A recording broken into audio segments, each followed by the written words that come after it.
Boa tarde, gente. Tudo bem com vocês? Como vocês estão? Terça-feira. Eu sei que o pessoal aqui hoje vai estar muito mais preocupado com o julgamento do Bolsonaro, né? Mas acreditem ou não, saiu um tema muito, mas muito importante de economia nesse dia de hoje.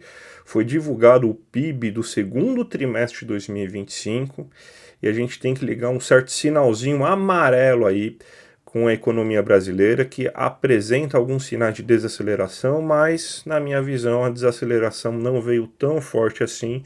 O que mais preocupa são alguns sinais para o futuro. Então, o tema desse vídeo de hoje vai ser o PIB brasileiro do segundo trimestre.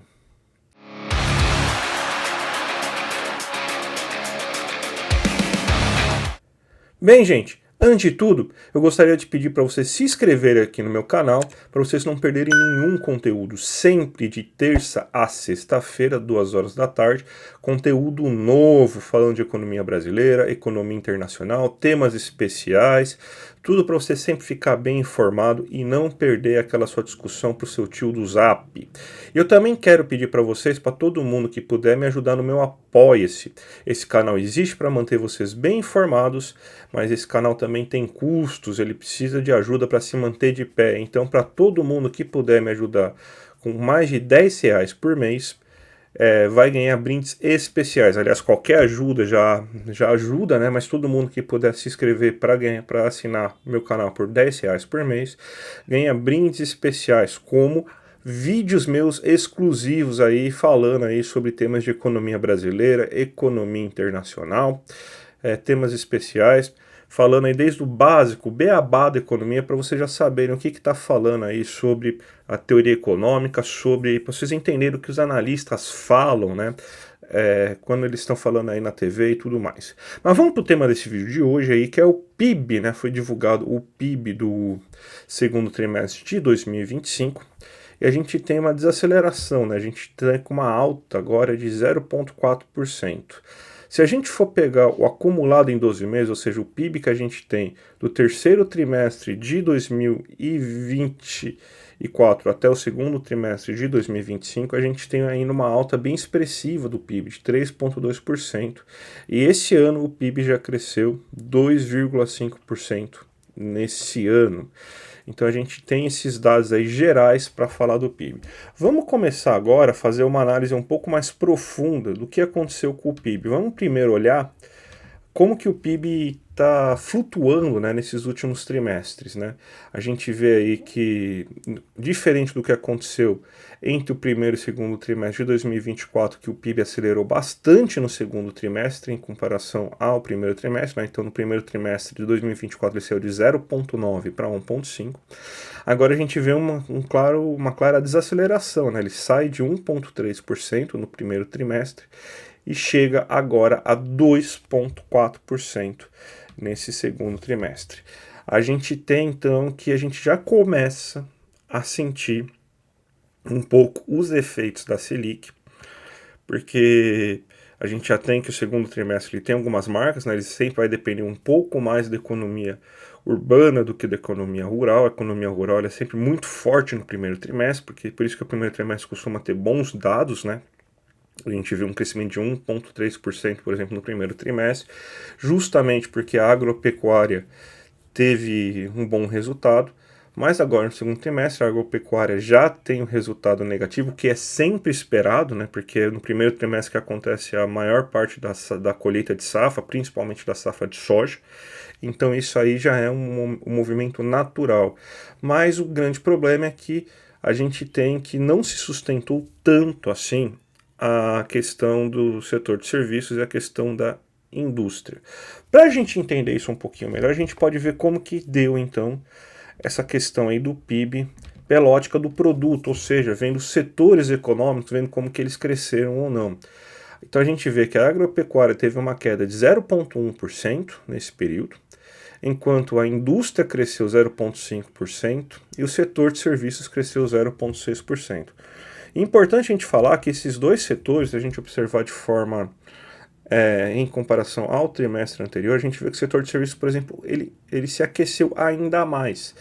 Então a gente vê que ainda existe um resquício de aquecimento econômico da economia, mesmo com essa Selic tão elevada. O setor industrial ele manteve-se quase que na mesma. Isso aí é muito porque você tem então essa Selic mais elevada aí e que está dificultando as condições de investimento da indústria. Tanto que quando a gente observa pela ótica da demanda o que está acontecendo, fica muito, mas muito claro. A gente vai ver agora a ótica da demanda antes da gente fazer as explicações gerais de tudo. Ó. Se a gente vê aqui, ó, consumo das famílias cresceu 0,5% nesse segundo trimestre em comparação ao trimestre anterior. O gasto do governo teve uma queda de 0,6% em comparação ao trimestre anterior. Os investimentos caíram, ele estava em volta de 3% de alta no trimestre anterior, agora ele está com uma queda de 2,2%. O nível das exportações subiu 0,7% e o nível das importações caiu 2,9%.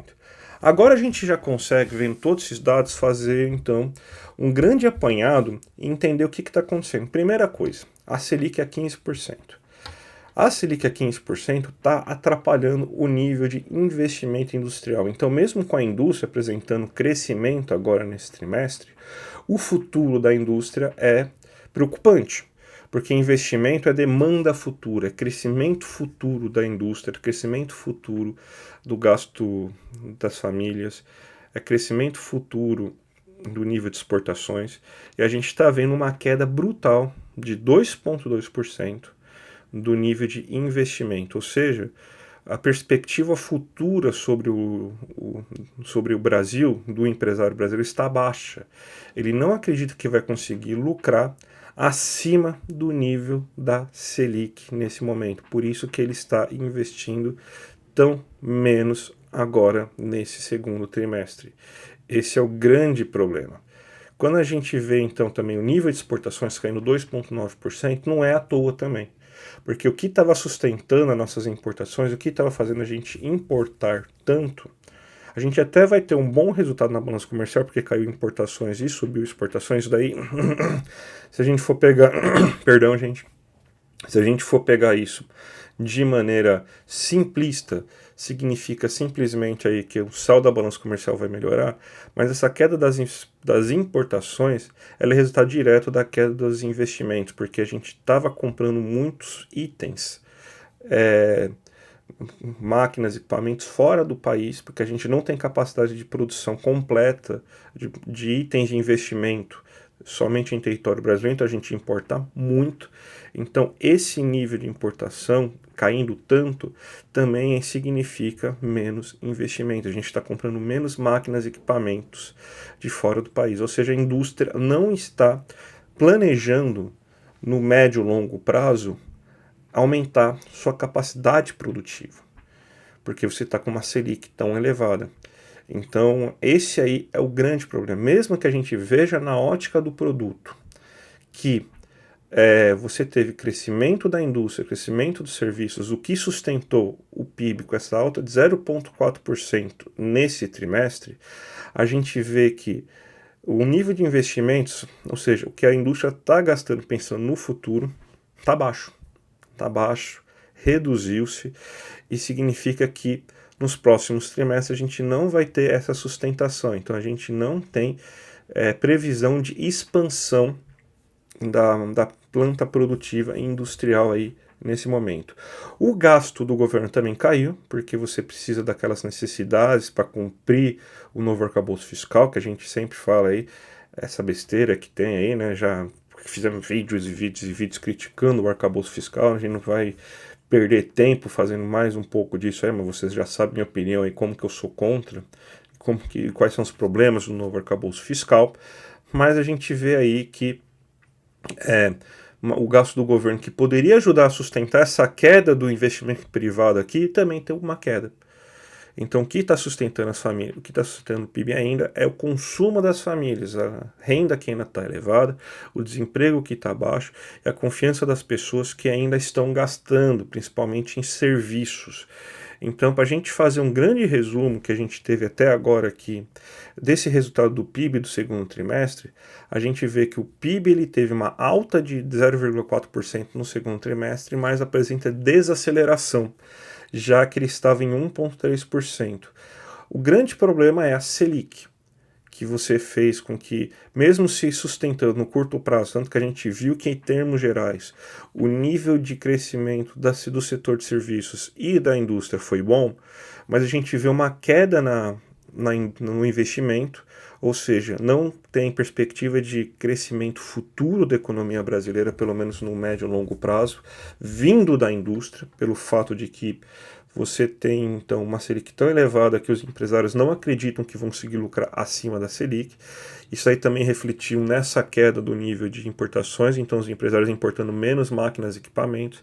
E o governo, que podia fazer alguma coisa, também teve uma queda no seu gasto do governo, porque tem que cumprir as metas fiscais. Então, a gente tem um sinal de desaceleração agora nesse momento, e que, se manter esse cenário de Selic tão elevado, a gente pode acabar desacelerando ainda mais no segundo semestre desse ano.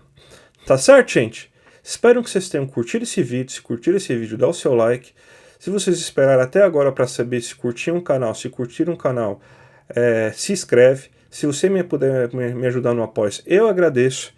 E se você achou que faltou alguma coisa para comentar sobre o PIB, é só colocar aí nos comentários, tá certo, gente? Então a gente se vê amanhã. Um grande abraço e até a próxima!